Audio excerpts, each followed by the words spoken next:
Well, hi, and thanks for joining me in my shop. And hey, for a change, it's a beautiful day today. This is July 2nd, day after Canada Day. Had wonderful Canada Day weather, although the prediction was bad. And today, sunny, very nice. Thank God, it's about time. So, and look what's in front of us here. This is the Philips Pop and Crackle radio, which I've been working on a couple of weeks ago and then set aside to do some other projects. Now it's back in front here. In the meantime, I did read quite a few comments. Thanks a lot for all the comments. They certainly make me think hard about what I've been doing and help me come up with, if not, you know, if someone hasn't offered the right idea, it helps me think up more ideas and put things into some kind of logical order, you know, check this, then check that kind of stuff. So very much appreciate it. Now, let's just review here. I'm going to look at the schematic for a minute, where I got to and what I was concluding. So the last thing I was doing was I had taken the B plus off of this circuitry and off of this circuitry, eliminating them from the radio, still hearing the pops. I then took the B plus voltage, this red line you see here, off. And at that point, the clicking and popping stopped. Boy, I hope I remember this correctly. And that's pretty much where I ended. One thing I was concerned about, and I think other viewers of my videos were concerned about too, was that by taking the B plus out of here, I took it off this amplifier here and here, and really all I did was shut down the output, not meaning to. I was trying to keep this live, and I did. These were still live, so this part of the output tube was still ready to operate, but it may have been getting just no signal. So I could have been fooled significantly by thinking by eliminating the B plus from here, I eliminated the popping and crackling because it's coming from somewhere in this circuitry. So if we just back the card up and just say, well, typically what are the components that cause these kinds of problems? And we're dragged all the way back to the power supply, right at the start of the radio, and these resistors here, which are a little hard to see. In older radios, this is where the field coil would sit on the speaker and be part of the filter system in the power supply. But on these newer radios, there is no field coil on the speakers, and they don't want to introduce a large choke, big heavy metal choke coil, so they just throw some resistors in here. And then they heavy up the capacitors, maybe increase the number of capacitors, stages through here, to get the filtering to where they want it. So, this resistor and this one usually take a pretty good load of current, and they usually run warm, or even hot. And in the end, they can have faults inside them. They can either go high, their resistance can just go up, or they can develop some other kind of fault. It's really coming from the fact that they get hot, cool down when you turn them off, hot when they're on, cooled off when they're off.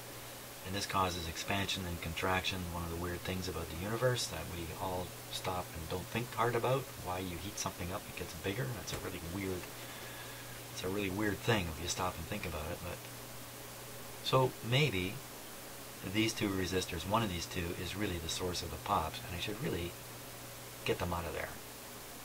Or how else can I prove that these guys are responsible? Another element of this is that the popping and clicking takes a little bit of time to come in. That points to something that's heating up slowly. It would be a tube or a resistor, just like these. So let's take a look at these two guys and see if we can't eliminate them from being the source of the popping and clicking. So where are they in the radio? Let's see.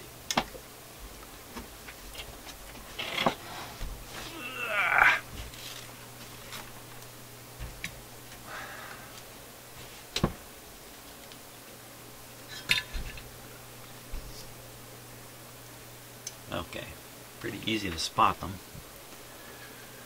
At least I think this is them. These two high wattage resistors here. There's a bunch here too. There's quite a few high wattage resistors. Any one of these. At this point, I should be suspicious of all of those. So if we look at the schematic again, I'm going to get a little closer here. Bear with me.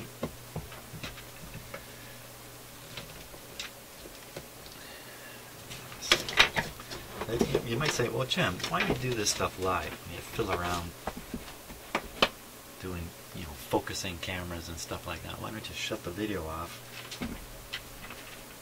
And the answer is, it costs me time on the editing side if I have to splice the videos back together. So that's why I punish you by making you watch me do stuff like this. Okay, let's focus it in. Let's focus the right camera. Focusing the wrong camera here. There we go. So what do I see there? 1, 2. What about those other high wattage resistors we saw in there? Where the heck are they?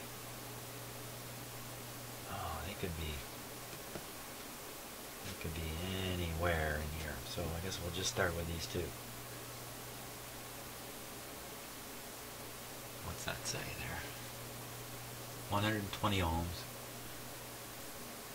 I think that says 820 ohms. 120 and 820. Okay, let's go back and look in the radio again. So I can read right on this one, 120. And this one, I'm going to take a really close look at that. That one. That's not looking so healthy here.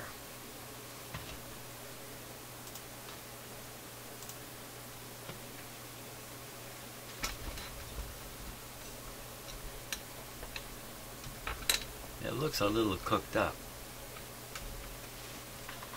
It looks a little dark.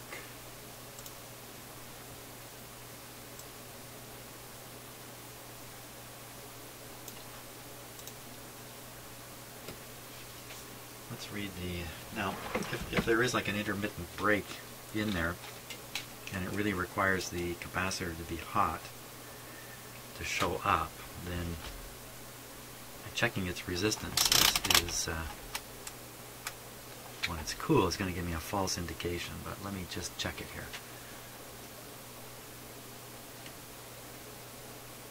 I'm reading 700. Actually 698 is what I'm actually reading. And this guy here, 122.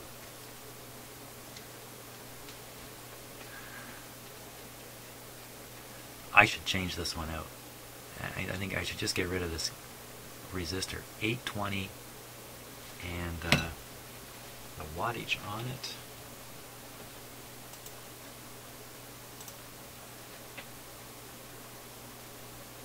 It says 1 watt. That looks like a 1 watt. 820 ohm 1 watt resistor. Oh boy. Okay, I'll see what I can do about that. Okay, so I do have resistors to replace this, but it's a combination of junk box parts. So I don't want to do it right away, even temporarily. I think what I'd rather do is start up the radio. You see I have the speakers plugged back in. That's those speakers way up here. And what I'm going to do is I'm going to reconnect the B plus back onto this board. I left it disconnected. So I'm going to do that. I have the rectifier tube back in place. I was powering this with an external power supply, high voltage power supply during some testing, but I have it back to normal now. back to abnormal. I think what I want to do is I want to operate the radio. Hear the pops again.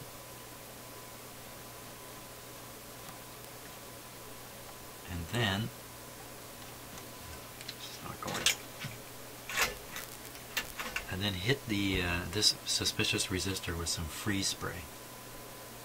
And I think that might tell the story at that point. And we'll know more certainly that that it is that resistor.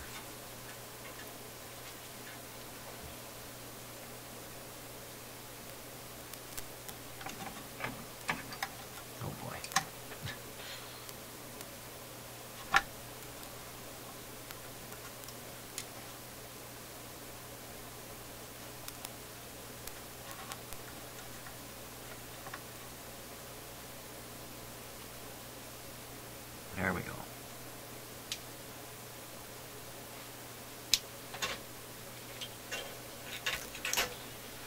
Okay, now I haven't had this on for a couple weeks, but it's just been sitting. Shouldn't really be a problem, other than me forgetting what all the controls are.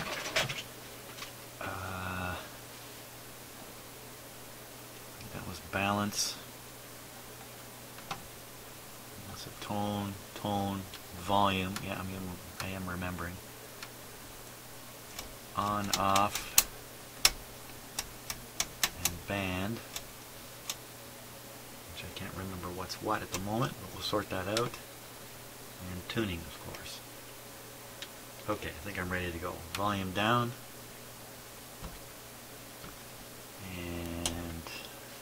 Just keep an eye on the light bulbs, I think. Yeah, we're just running on the one light bulb at the back, so maximum restriction. Wait a minute. I still have... Whoa. Hold your horses there, Jim. There's another B+ wire disconnected. I need to reconnect. Good thing I saw that. You might have been yelling at me. Especially if you watch these videos one after another and you're not watching them in real time, so you didn't go through a 2-week period here to forget, like me. There we go. Now where's that go?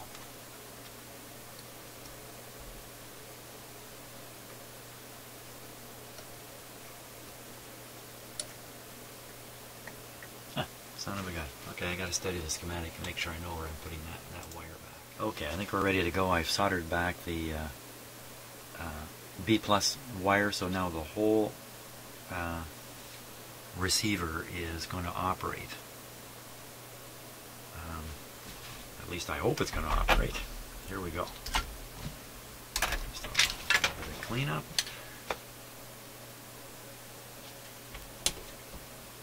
And power on. Watching that light bulb. Very bright while things charge up.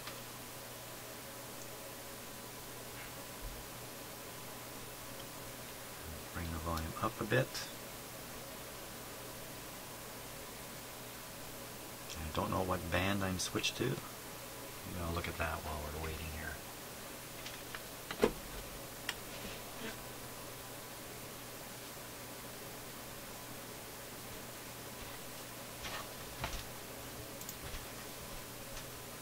Here's the chart. Whoops. Here's the chart there. Auxiliary, FM, FM, AM, phono, phono off. Volume down.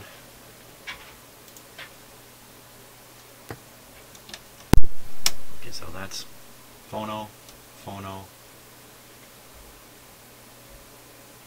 AM. This should be AM radio here.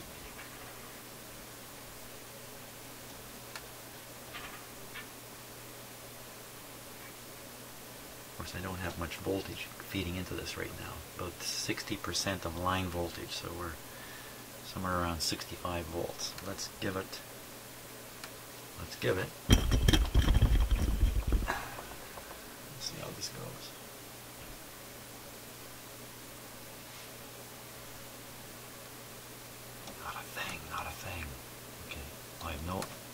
antenna connected. Let's connect the AM antenna.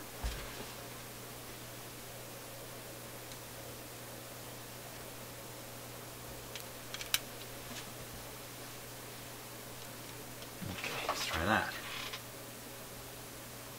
Still nothing. Uh-oh.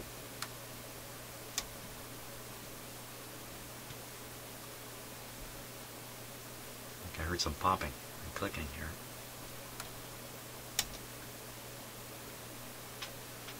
Oh my.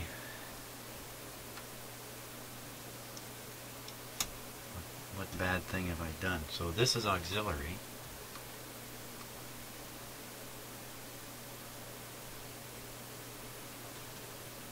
You can hear that sound.